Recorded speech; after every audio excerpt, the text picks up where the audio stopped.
Welcome back to Strange Light Wizard Presents, a series that explores the deep and primal nature of fear as examined and written by some of the most prolific authors.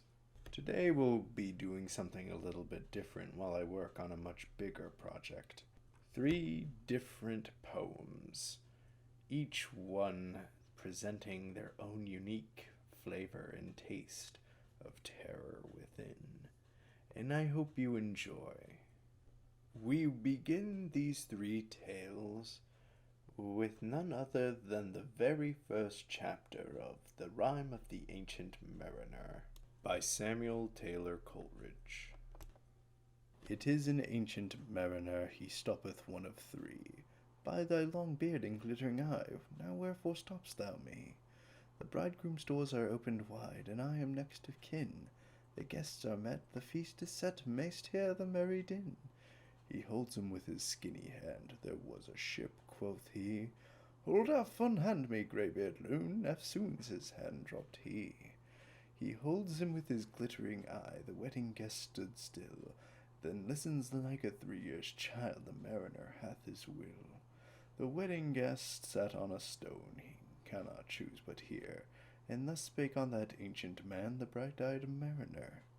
The ship was cheered, the harbour cleared, merrily did we drop, below the kirk, below the hill, below the lighthouse top. The sun came up upon the left, out of the sea came he, and shone bright, and on the right went down into the sea.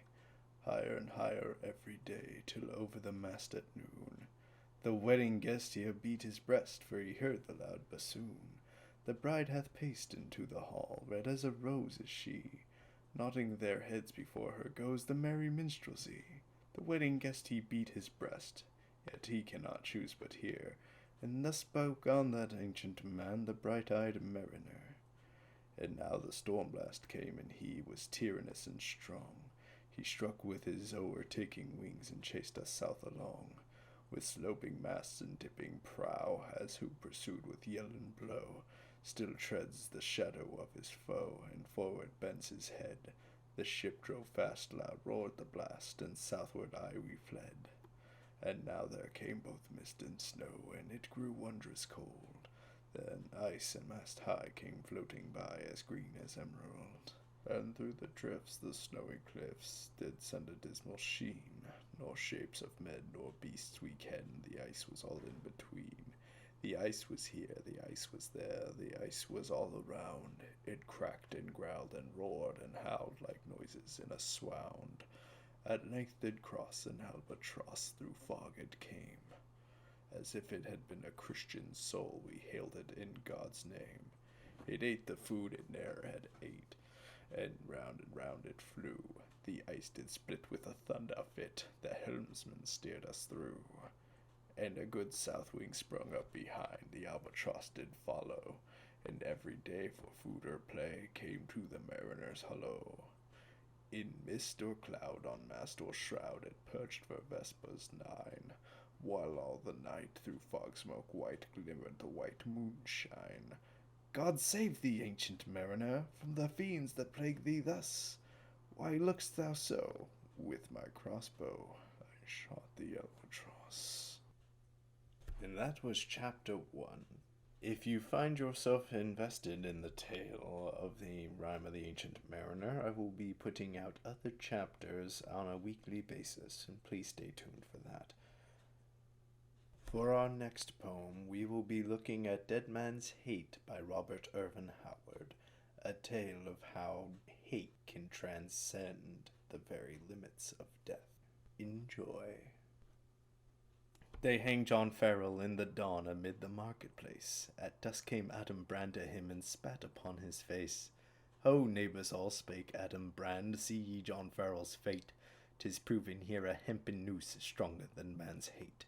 For heard ye not John Farrell's vow to be avenged upon me? Come life or death, see how he hangs high on the gallows tree.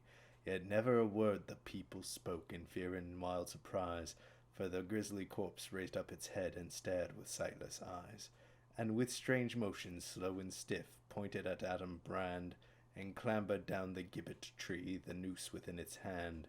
Then with gaping mouth stood Adam Brand like a statue carved of stone, till the dead man laid a clammy hand hard on his shoulder bone. Then Adam shrieked like a soul in hell, the red blood left his face. Then he reeled away in a drunken run through the screaming marketplace, and close behind the dead man came with a face like a mummy's mask, and the dead joints cracked and the stiff legs creaked with their unwonted task. Men fled before the flying twain, or shrank with bated breath, and they saw on the face of Adam Brand the seal set there by death. He reeled on buckling legs that failed, yet on and on he fled. So through the shuddering marketplace the dying fled the dead. At the riverside fell Adam Brand with a scream that rent the skies. Across him fell John Farrell's corpse, nor ever the twain did rise. There was no wound on Adam Brand, but his brow was cold and damp, for the fear of death had blown out his life, as a witch blows out a lamp. His lips were writhed in a horrid grin, like a fiend's on Satan's coals, and the men that looked on his face that day, his stare still haunts their souls. For such was the fate of Adam Brand, strange unearthly fate, for stronger than death or hempen noose are the fires of a dead man's hate. And finally, for our last short poem, one that is a little different than the others, and I invite you to share your thoughts in the comments below. This poem is named La Belle Dame Sans Merci. It is a ballad written by John Keats, and one last time, please enjoy. Oh, what can ail thee, knight-at-arms, alone and palely loitering? The sedge has withered from the like, and no birds sing. Oh, what can ail thee, knight-at-arms, so haggard and woe-begone? The squirrel's granary is full, and the harvest's done. I see a lily on thy brow, with anguish moist and fevered dew, and on thy cheeks a fading rose fast withereth too. I met a lady in the meads, full beautiful, a fairy's child. Her hair was long, her foot was light, and her eyes were wild. I made a garland for her head, and wrists too, and fragrant sound. She looked at me as she did love, and made sweet moan.